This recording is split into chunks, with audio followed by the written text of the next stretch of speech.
ناجيت ربي بشهر رمضان شهر الأمان والمنى والفيضان.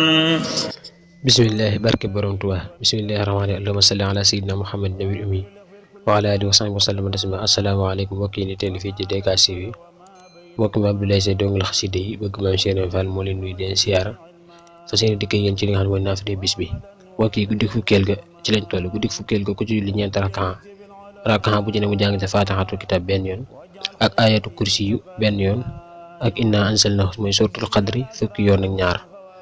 mu ne ko def loolu bala moo jógee fa mu ko doon jullee des na ko jéggal bàkkaaram yu njëkk ak yu mujj te des na ko bindal tuyaabay juróom fukki nit ci way dëggal yi ak tuyaabay juróom-ñaar fukki nit ci ñi dee ci jihaad te bala moo génn àdduna dana mos lu bokk ci meññitu àjjana te des na ko ràmmuloo juróom-ñaar fukki nit ñoo xam ne sawara yey na leen. kon ñu ñëw ci li nga xam ne mooy salaatu bis bi. kon salaatu bis bi tey mooy allahumma salli ala sayyidina muhammadin adada maa fi hilmillah salaatan daayimatan bi dawaami mulkillah. mu ne kooku julli ku ko saxal ajuma ju ne junni yoon dana am texek àdduna ak alaaxira.